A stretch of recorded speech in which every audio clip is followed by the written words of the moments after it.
It started the way slow deaths always start. Quiet, polite, and full of paperwork. I was there the day the Galactic Council passed Directive 942, the one that cut Earth's trade output by 80% for environmental balancing. A clean way of saying, "You're too loud, too fast, too human for our kind." They smiled when they said it. They always did. We were the newcomers in the Council, barely a century into space travel, still learning the ropes of diplomacy, trade etiquette, off-world negotiations. We tried. God knows we tried. Sent our best minds, our most reasonable diplomats. All smiles, all open hands, and we were punished for it. See, the other species in that ivory tower coalition? They hated us. Not out loud, of course. That would have been too honest. No, they hid it behind bureaucratic walls, passive-aggressive treaties, and whisper campaigns about primitive instincts. They saw our fire and wanted it gone. The council chamber on Varel Prime was a floating cathedral, miles wide, glowing silver and blue, polished like a sanctified lie. I sat in the human delegation box, watching them vote to starve our planet. My name's Commander Rylan Maddox, and that day something broke inside me that would never heal right again. Back home, our orbitals went dark within months. Fuel rationing hit the Martian colonies first. Earth's coastal cities turned black at night. Hospitals ran backup generators for surgeries. Food shipments stalled, then stopped. I got daily updates, each one heavier than the last. Civil unrest in Lagos. Meltdown in Lunar 3. Famine reports confirmed in Southeast Eurasia. I read each line like a quiet death notice, because that's what it was. They didn't shoot us, they didn't invade, they just bled us like leeches with law degrees. And our leaders? They bowed. They called for calm. They used words like cooperation, grievance procedures, and intercultural misunderstanding. I used different words. Words like retaliation, counterstrike, and retribution. And I wasn't alone. There was a growing storm beneath all the silence. Cargo haulers reprogrammed their engines to military specs. Old Earth war veterans were showing up in the asteroid belts. Moon-based labs that were once peaceful began going black on satellite feeds. The Council thought they'd castrated us. They had no idea what kind of monsters they were building out of starvation. I got the message from General Roan, one of the last Earthborn high commanders who hadn't sold his balls for peace. His voice came in through a cracked relay system. "Rylan," he said, "we're done asking. The burn order is approved. You know the targets." I didn't respond. I didn't need to. That night, I suited up. I walked onto the bridge of the Vindicator, Earth's last Dreadnought-class warship they thought we had decommissioned. The ship's AI reactivated after years of slumber. Its voice was colder than frost. "Welcome back, Commander. Mission parameters?" "Varel Prime," I said. "Burn it until they remember what it feels like to fear humanity." The lights dimmed red. The ship roared to life like an animal unchained. I looked out into the void, not with hope, not with pride, but with rage carved into my bones. They called us uncivilized, too violent, too emotional, and they were right. They just forgot one thing. You don't push Earth. You don't corner a species that learned to survive its own hell. You sure as hell don't starve us. Because when the last polite word dies on our lips, there's only one thing left. Fire. The Vindicator wasn't just a warship. It was a statement. A 3,000-meter-long middle finger to the Galactic Council and everything it stood for. She was mothballed 10 years ago, under Council pressure, docked in the shadow of Pluto like a sleeping god. But they never shut her down completely. We made sure of that. Back then, I called it insurance. Now, I called it the beginning of hell. Inside, the walls still smelled like fuel and gunpowder. She was alive again, her reactors humming, gravity stabilizers spinning up. the cold steel of war stirring under my boots. I walked down the central deck alone, past empty crew bunks, flickering consoles, and sealed armories. The AI spoke again, voice low and emotionless. "Commander Maddox, weapon systems primed, nuclear payloads secured, railgun coils charged, awaiting full crew complement." "No crew," I muttered. "This one's personal." "Acknowledged. Engaging solo combat protocol. Manual override granted." I stood in the command bay, staring at a hologram of Virel Prime, home of the Galactic Council, 78 million alien dignitaries, senators, trade lords, aristocrats, every one of them complicit, every one of them clapping while Earth rotted. The AI highlighted the Capitol spire.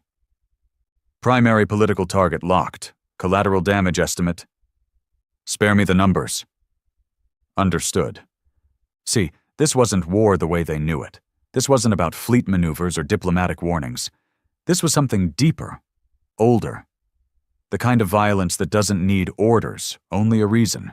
And they gave us one. They gave us thousands. Starved children, frozen outposts, empty food lines, dead civilians.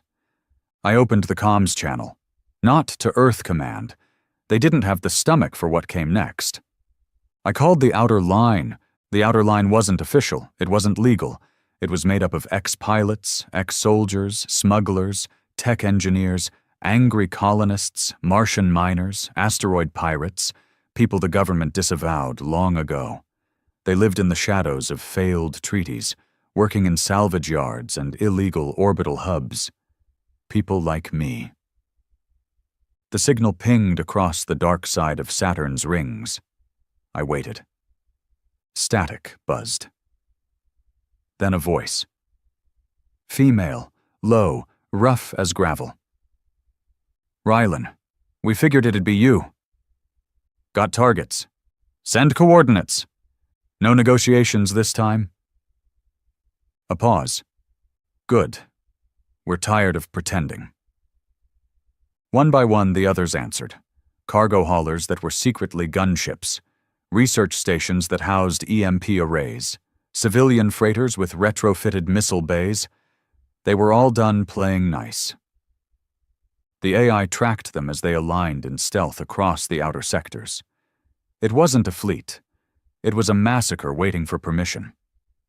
I gave it. Back on Earth, the media would try to calm the riots with propaganda. Government leaders would urge measured responses. But out here, we weren't asking anymore. We were the part of humanity that still remembered what a punch felt like. The part that didn't care for soft speeches and interstellar harmony. You starve us. We bring the butcher's bill. The Vindicator exited Pluto's shadow, her engines ignited, lighting up the void with a cold white fire. The ship groaned, angry from its slumber, as if it too remembered everything they did to us. "ETA to Virel Prime, 47 hours, the AI said. That gave me time to think, time to remember. I had a son once, Terran. 17 years old, born on Europa Station. Smart kid. Too smart. He believed in peace, believed in the Council, said I was too bitter, said I held on to war like a crutch. I let him believe it. Let him think the universe could be fair if we just played nice. He died during the freeze riots. When Council-imposed fuel shortages hit the Jovian stations, temperatures dropped fast. The station governors turned off heating in non-essential sections. Terran was in one of them. They said he froze in his sleep. I didn't go to the funeral. There was no body to bury. Just a message on a cracked data tablet. We regret to inform you. They always regret, but never enough to change anything.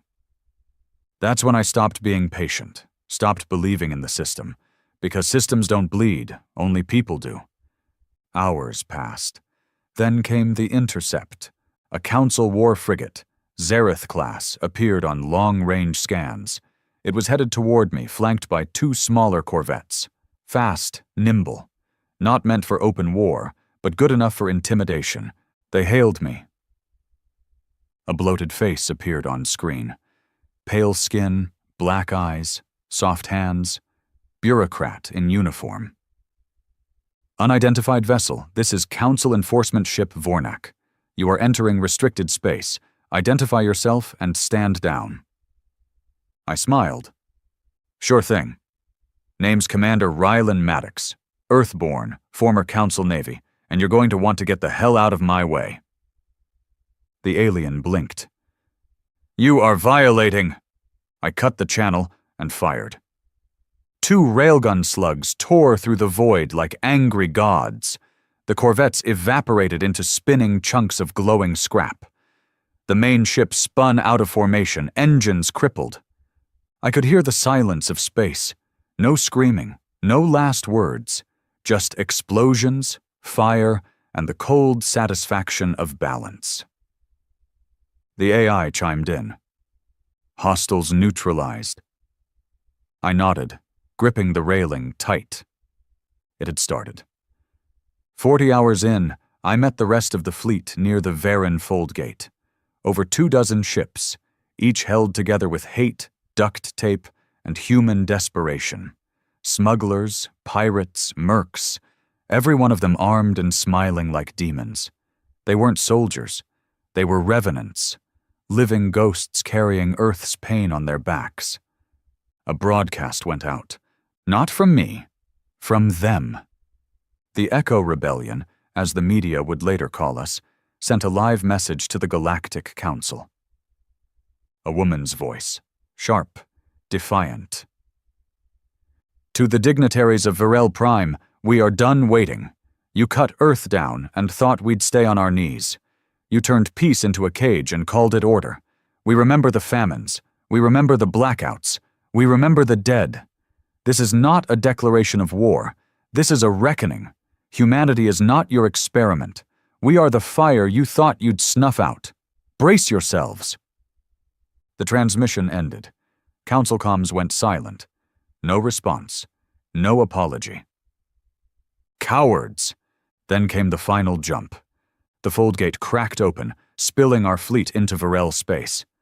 No fanfare, no speeches, just war. Varel Prime hovered below us, a planet of towers, spires, glowing cities, and luxury domes. So proud, so clean. It made me sick.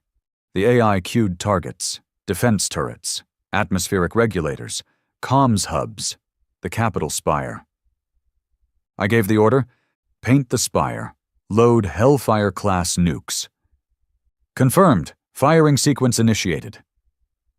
On screen, the city sparkled. Alien children played in parks. Officials walked glass bridges. Markets buzzed. The same people who signed off on Earth's slow death. The same ones who cut our food lines while sipping imported wine. The nuke launched. A bright, silent bloom erupted in the center of the city.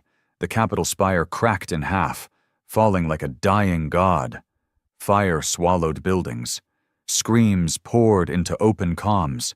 The perfect alien utopia shattered like stained glass. I didn't blink. The AI whispered one last update. Target destroyed. Estimated casualties, 2.7 million. I leaned forward, voice low. Good. That was just the beginning. More ships broke from the shadows, hammering infrastructure. Council satellites burned out.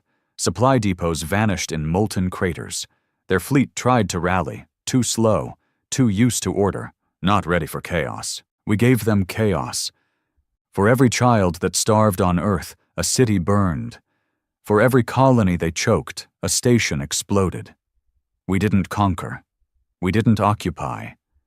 We made them feel what we felt.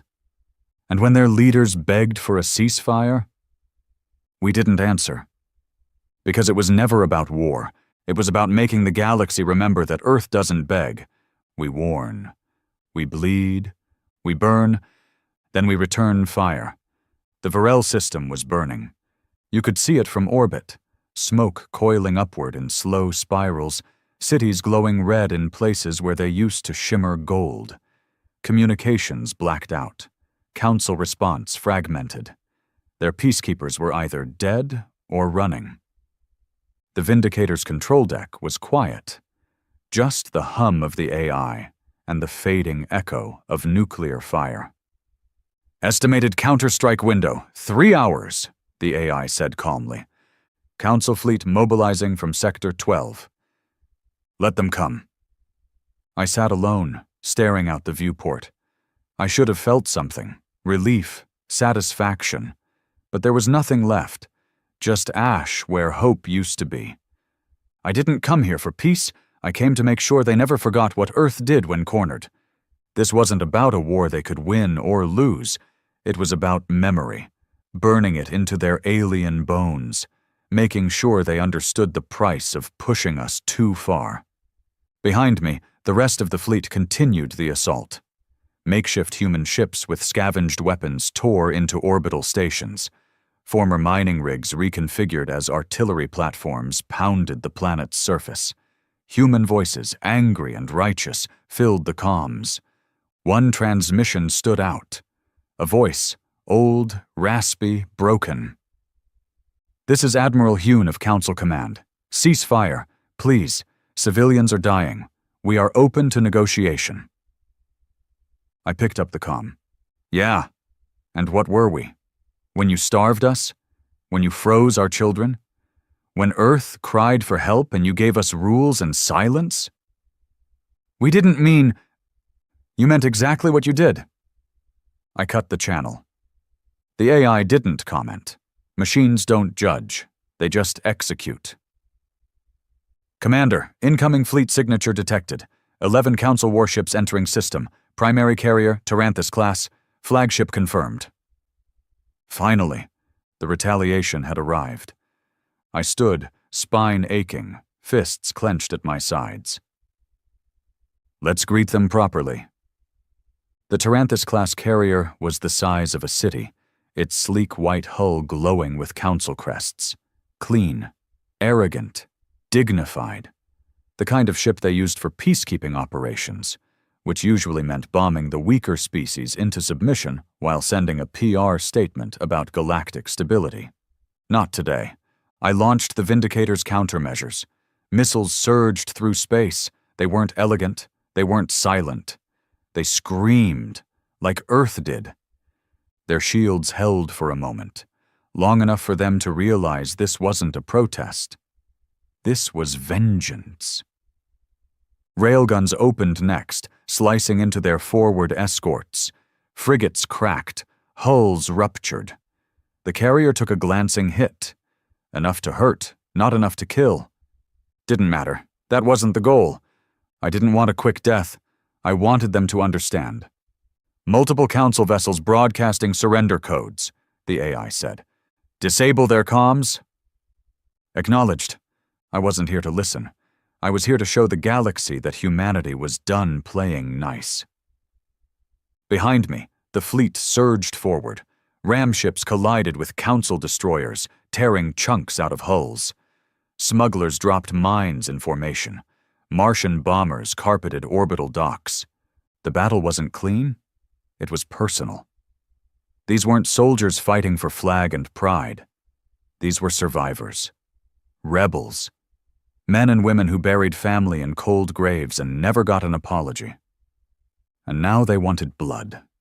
20 minutes in, the sky was full of fire and broken metal. Council ships drifted in pieces. Escape pods fled in every direction. Some got away, some didn't. One came close. It hailed us. A young voice, desperate, shaking. Please, there are children aboard. We're just medical personnel. This isn't... I stared at the screen. A small freighter. Non-combatant. But they were council flagged. I paused. For a second, my fingers hovered over the shutoff. And then I remembered Europa Station. I remembered the reports, the non-essential sectors. The children freezing in the dark while the council prioritized supply chains. Terran. I gave the order. Target locked, the AI confirmed. Firing, The screen went black. No explosion shown. No sounds heard. Just the weight. This was what they made us into. And now they'd reap it. The council wasn't quiet for long. At hour 5, they tried again, this time through an old friend. The comm pinged. The AI hesitated. Incoming call from Ambassador Rune, former human liaison. Encrypted line. I laughed. Patch him through? The man who appeared on screen had aged. His face was worn. Gray now, eyes tired. He looked like a diplomat stripped of all illusion. He didn't waste time on pleasantries. Rylan, you've made your point. No, I said. Not yet. We need to stop this. We tried stopping it. You called it compliance. Now it's your turn to learn what that word really means. He sighed. They're scared, Rylan. The other species, they're talking about cutting Earth off completely, not just trade, existence. You're giving them the justification they always wanted. They already did that when they starved our people. You think this ends with fire? You think you can kill your way to justice? I'm not here for justice, I'm here to remind them. He looked at me like he was staring into a man he no longer recognized. But the truth is, I had never been more myself. That night, in the ship's dark quarters, I sat alone. No officers, no crew, just silence and old memories. I opened the only file I kept locked. A video of Terran, 16, laughing in the old Europa greenhouse.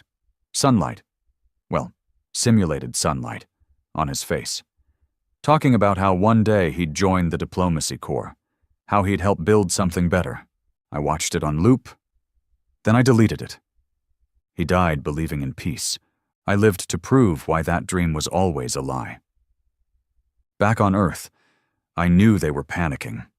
Governments issuing public apologies, council puppets trying to clean up the mess, telling the galaxy that Rylan Maddox doesn't represent humanity. But that was another lie. I represented everything they tried to bury, the anger, the hunger, the betrayal, the refusal to die quietly. And more were joining. New fleets from Saturn's moons, outlaws from Titan, former peacekeepers switching sides, colonists from Proxima declaring independence. The Council's grip was cracking, and not from alien pressure, from within. Because it turns out, you can only suffocate humanity for so long before something feral fights back. At hour 12, the Vindicator received a direct message from the Council core worlds. A single sentence. What do you want? I smiled, leaned in close to the console. We want you to be afraid every time you hear the word Earth. And then I gave the next order. Target, Council Archive Hub, Artheon 5, the data center for every law, treaty, and vote they ever passed. A city-sized vault of lies. We erased it, not with bombs, with code, virus bombs planted by the rebellion weeks earlier. The moment I gave the word, entire centuries of documentation, history, and policy vanished. Their laws burned in silence. The Council tried to back it up, but the backups were already gone. They'd stolen our future with bureaucracy. We just erased theirs with a keystroke. You can't govern a galaxy when no one remembers who you are. When the Vindicator turned, the stars behind us were red. The smoke of vengeance drifted across the void like a flag. The Council wasn't just bleeding ships. They were bleeding faith. And faith, once gone, doesn't return with policy. The AI broke the silence. Message received from Earth Command. I paused. That was new. Play it. A gruff voice came through. Older, worn, Earth accented. Commander Maddox, this is General Kerr. The world governments are folding. Council is threatening species-wide sanctions. You've shattered diplomatic order. Congratulations. You made history. He exhaled. Now here's the real news. You've got half the colonies calling you a hero. The other half wants your head. Earth split. But it's too late to stop you. You've lit the fuse. Just thought you should know." He hesitated again. "For what it's worth, my son died on Lunar 3 during the blackouts. I didn't believe in this path, but I get it now. Do what you have to." The message ended. I sat there, fists on the steel desk. And for the first time in years, I didn't feel alone. This wasn't a rebellion anymore. It was a movement, a virus of fire spreading from Earth across the stars, infecting every suppressed voice, every forgotten colony, every man who buried a child and was told to be quiet. The Galactic Council pressured too far, and humanity answered with fire. You know you've broken the system when it starts to eat itself. That's what I saw over the next few days. Not retaliation, not strategy. Panic. Council outposts shut down communications. Border planets started rejecting their broadcasts. Neutral species cut diplomatic ties, not because they sided with us, but because they saw what fear looked like and didn't want it knocking on their doors. And make no mistake, we were fear. Wrapped in steel, carved in grief, painted in the blood of bureaucrats who thought they could regulate human fire like it was a market. I stood on the bridge of the Vindicator as a relay from the Saturn blockade fed into the screen. There were no suits, no admirals, just a scruffy man with oil on his hands and murder in his voice. "Station Azura just kicked out their council rep. Bastard tried to use emergency override codes to shut down our life support. He left in a pod, -1 arm." I nodded. "Good. Send them targeting coordinates. There's still a weapons cache on our Venice 3. "You got it." This was how it started. Not with banners or declarations, but with regular people deciding not to die politely anymore. We didn't need to keep bombing planets. We just had to keep reminding them what they let happen. By now, the media spin was in full meltdown. Council broadcasts tried to paint us as extremists, terrorists, human supremacists, rogue factions. They showed old footage of Earth wars, tried to frame it as a warning. Didn't matter, because we had something stronger than narrative. We had proof. Proof of food shipments blocked, hospitals shut down, entire cities left to freeze. We released the data. Unfiltered. Names, timestamps, votes, signatures, all tied to smiling council officials who'd gone on vacation while Earth starved. And the galaxy watched. We weren't the monsters anymore. We were the mirror. I ordered the Vindicator to refuel near the wreckage of Council Station Delta 13. There was nothing left but twisted steel and empty airlocks. We salvaged what we could. Converted scrap into armor plating. Rerouted coolant lines. War doesn't wait for elegance. That's when the message came. Not from the Council, from someone worse. "Commander Maddox, this is High Executor Krail of the Vorth Dominion." The Vorth, 7-foot-tall bastards with bone-plated skin and zero regard for anything not Vorth. They were supposedly allies of the Council, but everyone knew they followed their own agenda. He stood tall on the screen. Behind him, a massive warship with jagged armor pulsed like a living thing. "Your demonstration has impressed many, including us. We believe the Council has grown soft, weak. Your actions prove humanity is salvageable." I stared at him. "What are you offering?" "Alliance. The Dominion supports strength. We watched your retaliation with appreciation. Fight with us, and we can carve out a new order, one where Earth is respected." I leaned in. "You're not offering respect. You're offering a leash with a longer chain." He smiled. The Vorth version of it, anyway. More teeth than comfort. "Be careful, human. Pride has undone better men." I cut the channel. The Vorth weren't allies. They were vultures, waiting for the Council to fall so they could sweep in and pick the bones clean. and they thought I'd be their blade. They didn't understand me at all. This wasn't about power. This wasn't about empire. It was about vengeance, plain and raw, and no other species could carry that kind of fire without turning it into tyranny. Only we could weaponize grief and make it righteous. The next target wasn't military. It was symbolic, the Hall of Unity on Caressa Prime, a massive cultural hub where all council laws were ratified, a monument to intergalactic peace, built on polished stone and artificial waterfalls. Children were taught there. Treaties were celebrated. And it was the same hall where the votes passed that stripped Earth's mining rights, crippled our transport systems, and forced rationing that killed millions. They wanted to write history from there. So we erased it. The strike came silent. We used repurposed orbital haulers loaded with vacuum charges, non-nuclear, non-radioactive, pure concussive devastation. The moment the charges hit, the building collapsed inward like a house of cards in a vacuum. No lights, no warning. Just a message carved into the rubble. Remember Earth. We didn't take credit, didn't broadcast speeches. We let the crater speak for itself. The fallout was worse than we expected.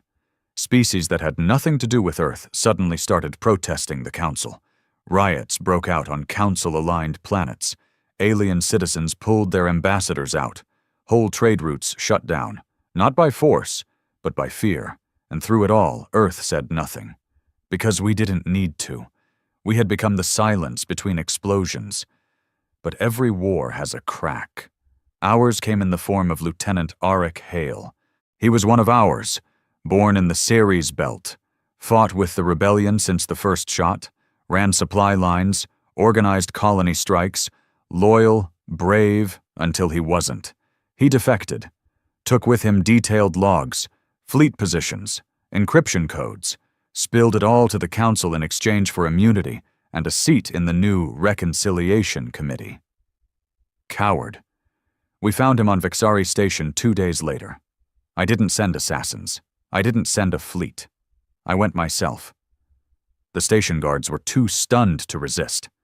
Some even stepped aside. I found him sitting in a luxury suite, surrounded by alien diplomats who flinched the moment they saw me. He stood, tried to talk. "Rylan, you don't have to do this." I walked up, took out my sidearm, and shot him in the kneecap.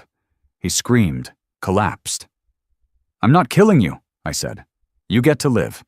But you'll limp for the rest of your miserable life, and every step you'll remember what it cost you to sell out the people who bled with you." I walked out as he cried on the floor, guards too scared to move. Back on the Vindicator, the AI brought in the latest report. Multiple species proposing a council dissolution. Coalition of Midworlds offers temporary ceasefire to Earth-based forces. I laughed. They were breaking. Finally. But we weren't done. Not yet. Because there was one last target. One final monument to burn, the council seat on Kiral 9, their hidden planet, secure, untouchable, known only to their inner circle. We found it. Thanks to Arik's files, before he ran, he gave us the coordinates to their true center of power. Not the spires, not the ceremonial chambers, the real throne room, buried under layers of shields, black site encryption, and defense fleets. We loaded the coordinates. We armed every missile we had. And I stood in front of the crew, in the core deck, as they looked to me for the final word. "This isn't about revenge anymore," I said. "This is about making sure the galaxy never forgets what they let happen. This is the end of their illusion, the end of their pretty words and quiet genocide." No applause, no cheers, just grim nods. Because we all knew we might not make it back. But that didn't matter, because we weren't fighting to live. We were fighting to make sure our dead were heard. The Vindicator turned toward Kiral 9. Engines hot, weapons locked. The fire was almost done burning. But we weren't finished yet. The approach to Kirill 9 wasn't like the others. There were no welcoming beacons, no transit hubs, no planetary traffic, just silence. Dead quiet, like the galaxy itself was holding its breath. That was how you knew you'd found something sacred, the kind of place so heavily protected they didn't even want to acknowledge it existed. But we had the coordinates now, and we weren't coming for negotiations. I stood on the command deck of the Vindicator, hands clasped behind my back, staring at the ghost of a planet on the main screen. It hovered in space like a secret. Dark green atmosphere, massive rings, no cities, no signs of civilization, on the surface at least. But the AI read the heat signatures below. Multiple subterranean facilities detected, defense matrix active, quantum shield grid in place, high-density antimatter readings, indicative of planetary-scale weapons. Perfect. They'd hidden their sins well, buried them in boardrooms and files and shallow graves, under smiles and protocol. But even gods bleed when the earth is scorched. The fleet gathered around us like wolves. 29 ships, fractured hulls, scarred plating, a graveyard's worth of dead names painted across every deck. This wasn't a fleet. It was a funeral procession heading for the home of the executioners.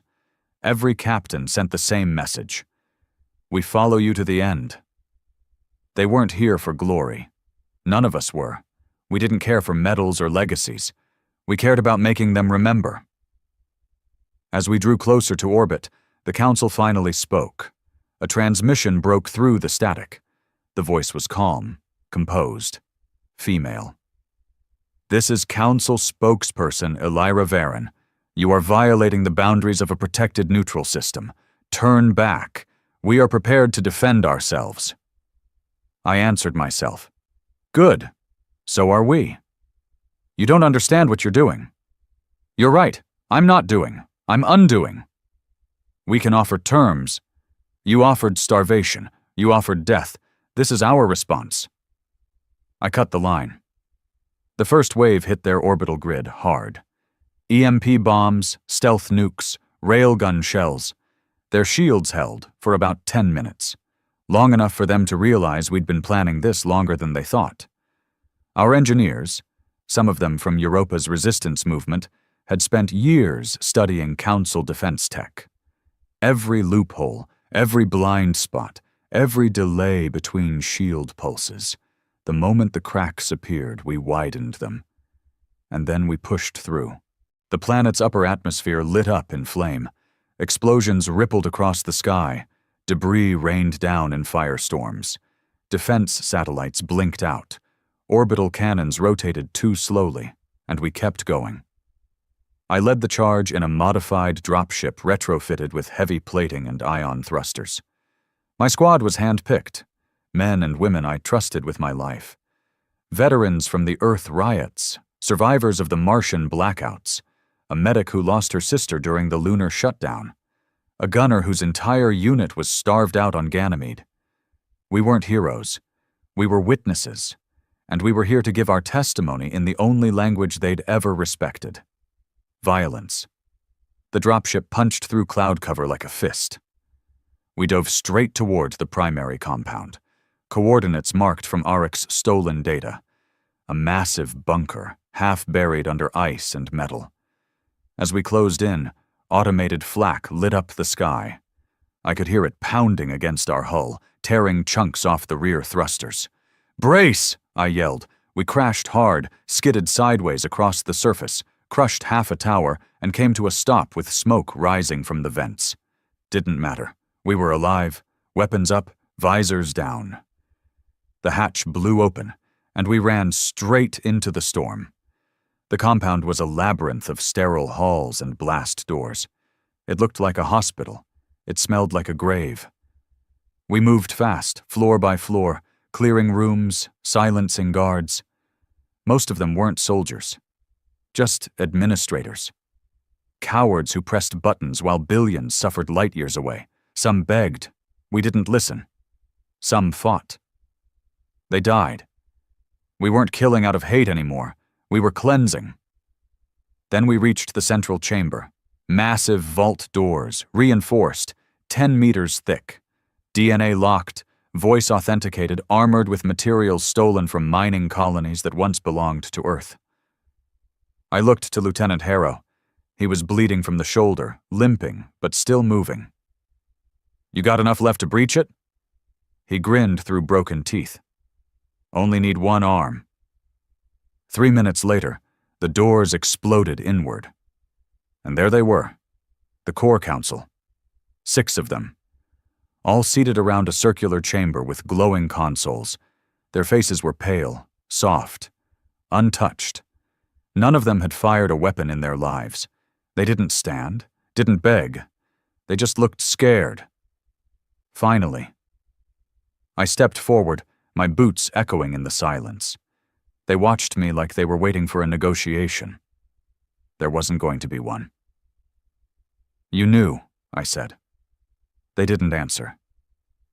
"You saw the famine reports, the energy shortfalls, the blackout zones. You read the death counts, and you still voted for sanctions. You still locked us down." One of them, a man with silver skin and 3 eyes, spoke. "Earth's aggression had to be managed. Your instability posed a threat to galactic order." "And what did starvation pose?" No reply. Another one, a female with a translator chip blinking in her throat, tried. "We believed containment would limit escalation. You underestimated how far a man will go when you murder his child slowly." She flinched. But I wasn't here for confessions. I turned to Harrow. "Execute them." He didn't hesitate. 6 clean shots, no blood, the bullets vaporized on impact. Silent justice, efficient, cold, just like their policies. We planted charges in the core of the compound, enough to collapse the entire structure into itself. As we exited, the comms buzzed. "Rylan," came the voice from orbit. "Council forces in full retreat, fleet scattered, half of them turned on each other." "Any from Vorth?" "They're holding position, watching." "Let them watch." As the Vindicator lifted us back into orbit, the compound below erupted in fire.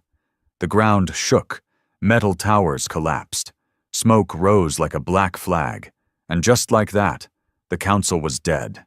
Not symbolically, not politically, literally. You'd think we'd celebrate. But there was no cheering, just silence, exhaustion. Because vengeance isn't joy. It's a weight. And once it's done, you're left carrying the pieces of what it cost. Back aboard the Vindicator, I went to my quarters, removed my gear, sat down. For the first time in years, the rage stopped boiling, and all that remained was a photo. Terran. Smiling. He never saw any of this, and maybe that was mercy. The AI's voice came softly.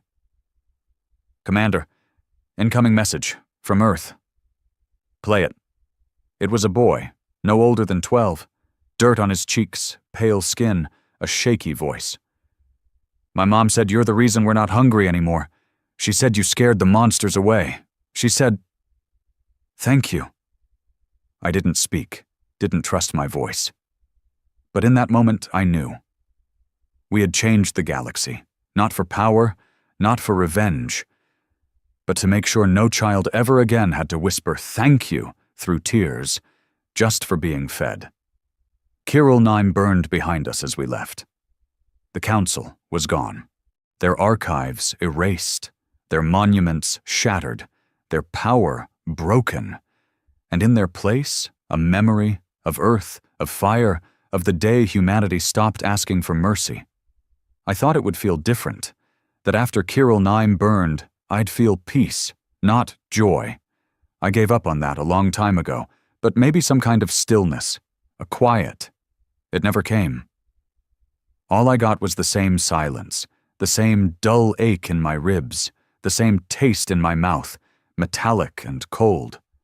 We'd wiped out the Council, erased their stronghold from history, executed their leaders, pulverized their legacy. And yet somehow, the galaxy kept spinning.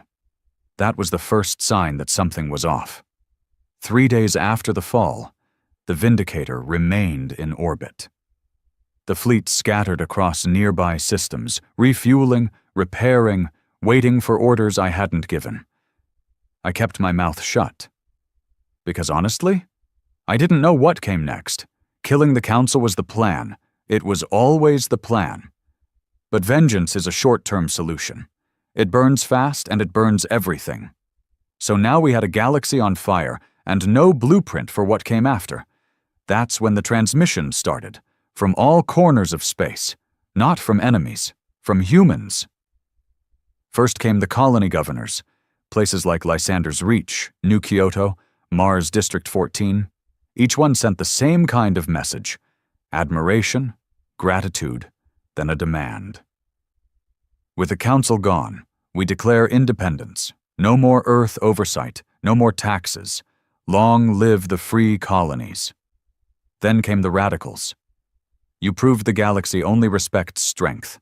It's time we stop hiding it. Earth first. No more peace treaties. No more species equality. We'll make them kneel. Even from Earth itself, the unity we thought we'd fought for started cracking. The Eurasian Union threatened to break away from the unified Earth Parliament. The North Atlantic Defense Pact wanted to build their own fleet. For protection. And worst of all, a man named Brant DeLong, a former military captain I'd once served with, declared himself Chancellor of the Reclaimed Earth, with a militia twice the size of what was left of our actual military. Said I inspired him. Said I was the hammer that opened the gates to a new empire.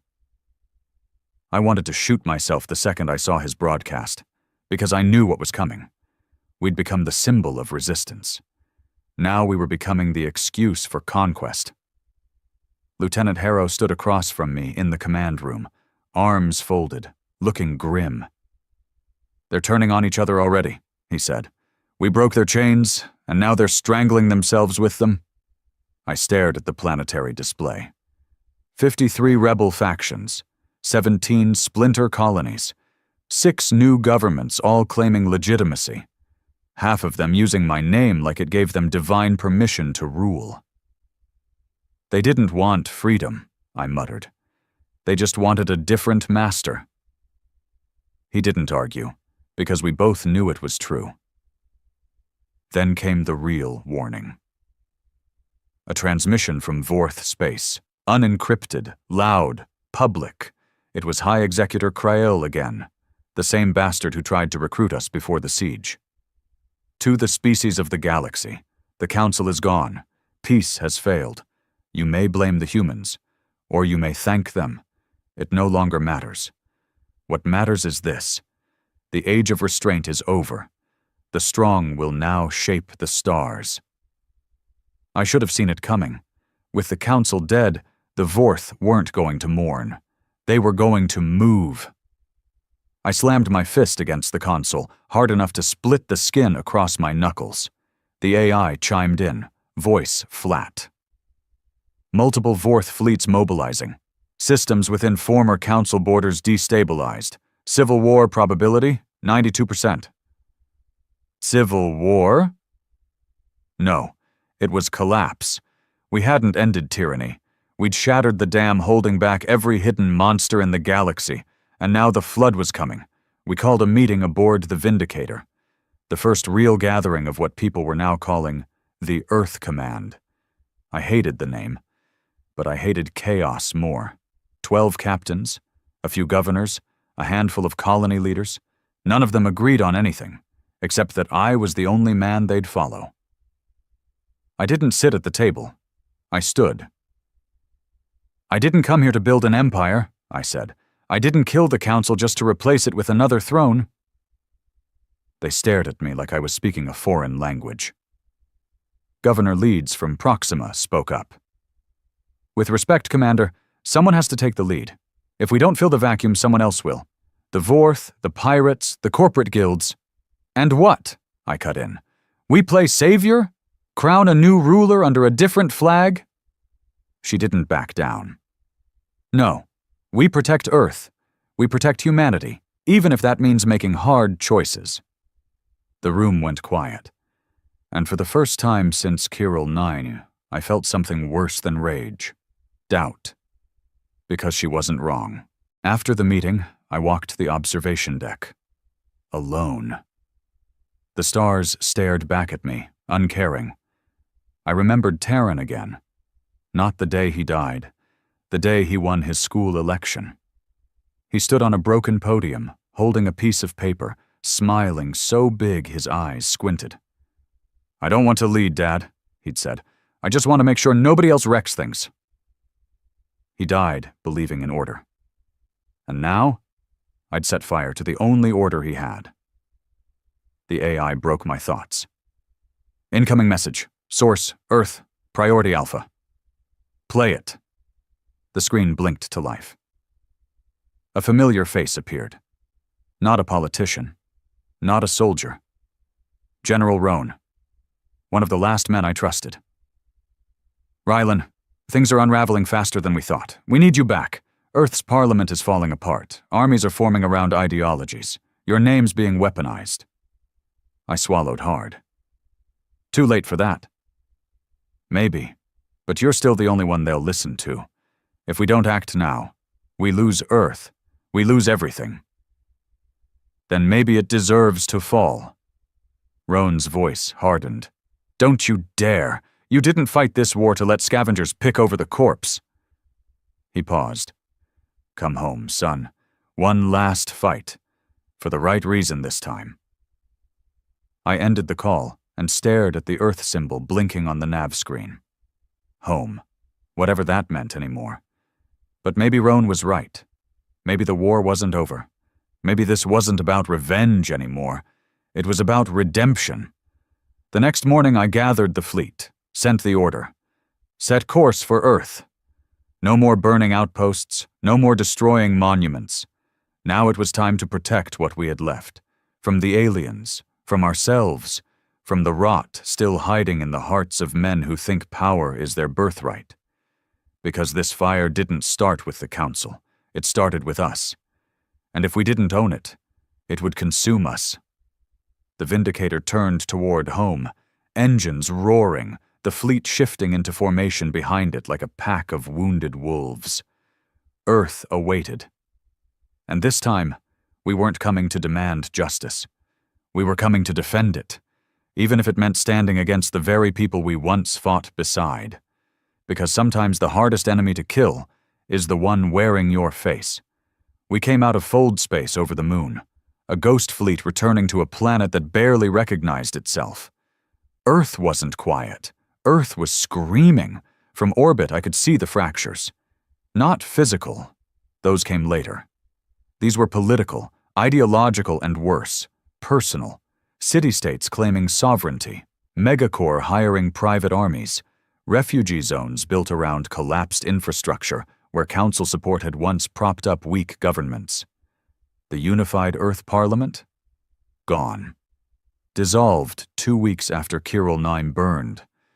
What was left of it now sat scattered across underground bunkers and secured satellite platforms, each one pretending to still speak for humanity. And everywhere? My name. Scrawled on resistance banners, painted on riot shields, chanted in back alley broadcasts by lunatics who'd never seen a battlefield in their lives. Rylan Maddox showed us the way. Rylan Maddox burned the chains. Rylan Maddox is the fire. Every time I heard it, I felt sick, because they were wrong. I wasn't the fire. I was just the spark. We landed the Vindicator in what was left of Geneva, used to be the capital of diplomacy. Now it looked like a city that had survived a civil war and was preparing for another.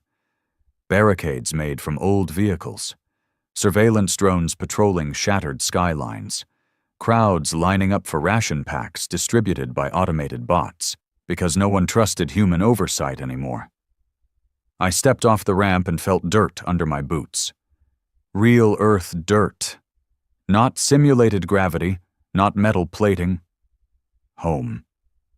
And somehow it felt more foreign than Varel Prime ever did. General Roan met me at the ruins of what used to be the assembly hall. His uniform was tattered but still worn like a badge of defiance. He didn't salute. We weren't doing ceremony anymore. "You look worse," I muttered. He grunted. "So do you." We didn't hug, didn't shake hands, just stared at each other like soldiers who had both crawled out of separate graves and weren't sure whether to shoot or sit down. He finally broke the silence. "It's worse than you think." "I know." "No, you don't." He led me through a corridor lit by emergency lamps and guarded by loyalists armed with rifles and dead eyes, soldiers without a war, patriots with no flag. We reached a tactical briefing room, what passed for a command center now. Holograms lit up the table. Earth's major territories mapped out in blood-red zones, flashpoints, border conflicts, mutiny reports. "Who's leading this mess?" I asked. Roan sighed. "That's the problem. Everyone thinks they are." He pointed to different factions. Brant DeLon's faction took over most of North America, calls it the reclaimed state, militia-based rule, claims he's restoring Earth's original values, which apparently means armed checkpoints and public executions. The Eurasian bloc splintered. Russia's closed its borders entirely. China's under martial law. There's a rebel group in New Siberia calling themselves the Children of Maddox. I groaned. South America's fighting over trade routes. Africa's holding the line but starving. Mars won't answer our messages, and someone just nuked half of old Cairo trying to cleanse council influence. He turned to me. "You see now? We won the war, Rylan, but we lost the people." I paced the room, fists clenched. They wanted freedom. Now they have it. "They wanted justice," Roan corrected, "but they didn't know what to do when they got it." He walked over, placed a hand on my shoulder. "You're the only one left who can speak and be heard. The name still means something." I shook him off. "They're worshipping a ghost." "Then resurrect the real one." Later that night, I stood outside the old council broadcast tower. Still operational, barely. A skeleton crew ran it on solar batteries and hard faith. Roan handed me the mic. "They'll listen." I stared at the blinking red light. I hadn't spoken to Earth in months. Not like this. Not as a commander, not as a man. I took a breath and spoke. "This is Rylan Maddox. I didn't burn the council to give you new masters. I didn't start a war so you could wear my name like a crown and strangle your neighbors with it. You think this is what justice looks like? Looted streets, blockades, executions? You want to honor Earth? Then fix it. Help the starving. Defend the weak. Rebuild what they tried to erase, and stop pretending I gave you permission to become the monsters we fought. The war is over. Now it's time to prove we deserve to win it." I killed the broadcast, walked out into the cold. The stars above were the same. But Earth, she was still bleeding. 2 days passed. No response. Then came the first signal.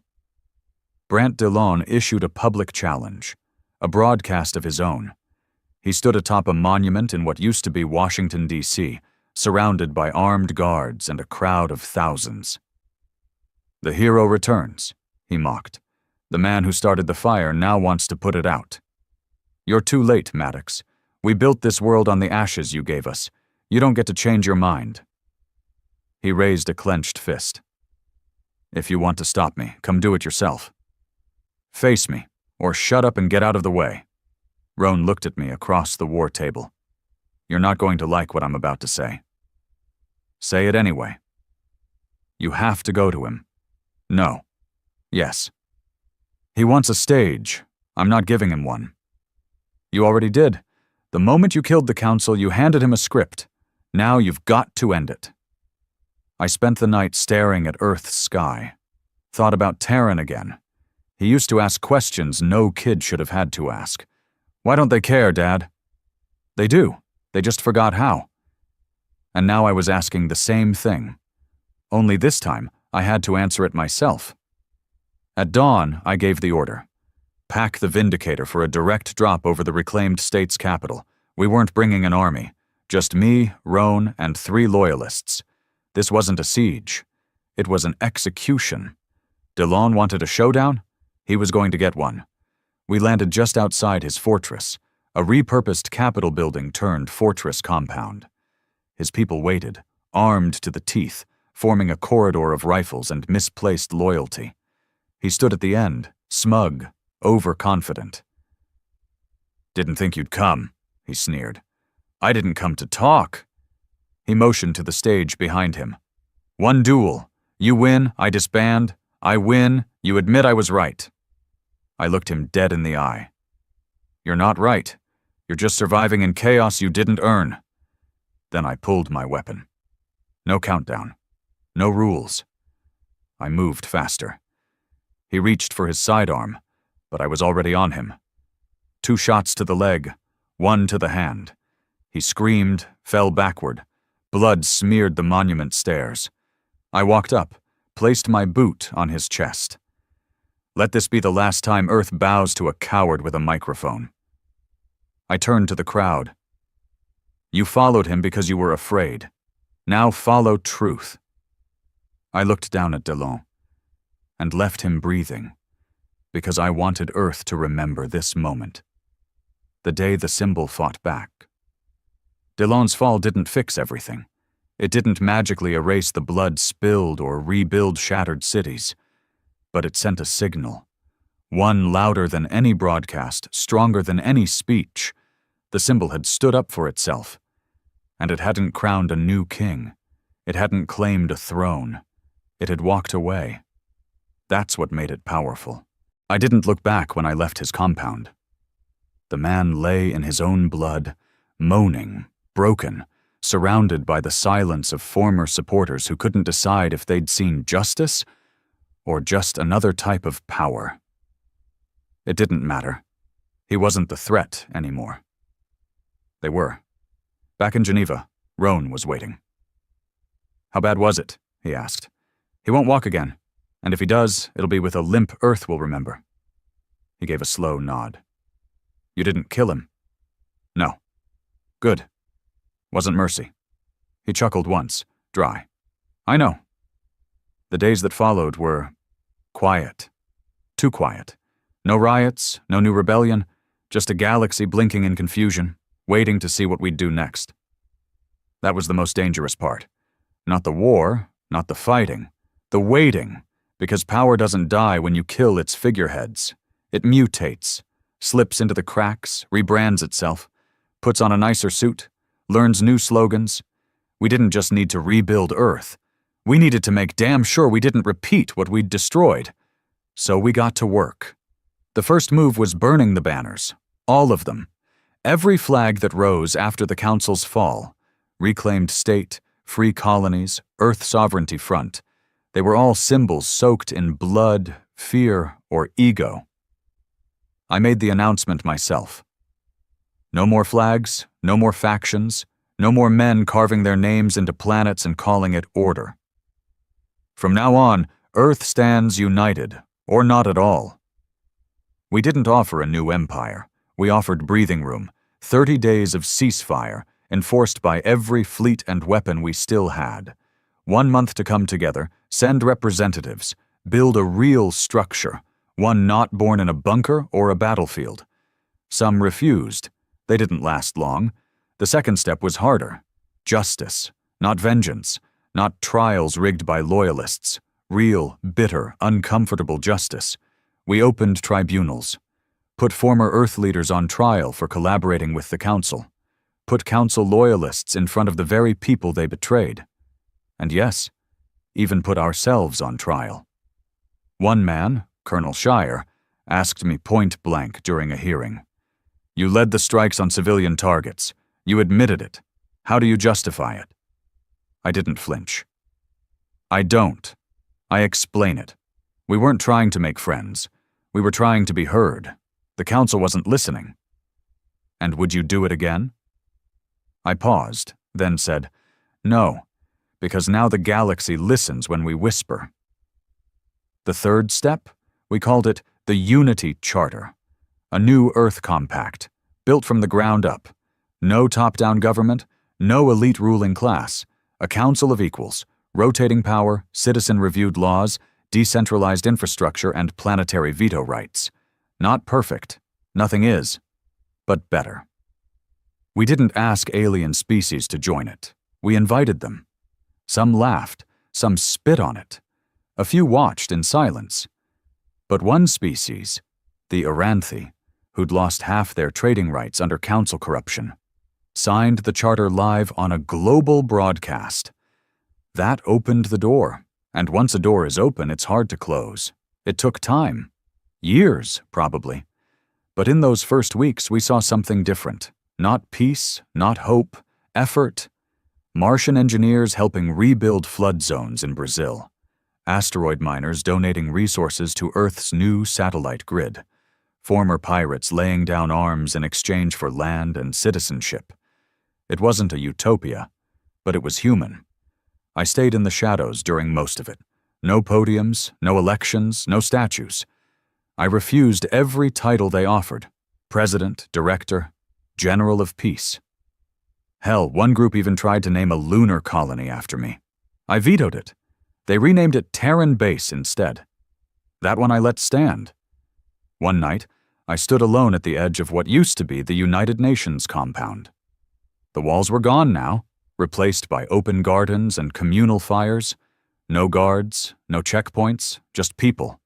Talking, disagreeing, trying. Roan walked up beside me, older now, slower.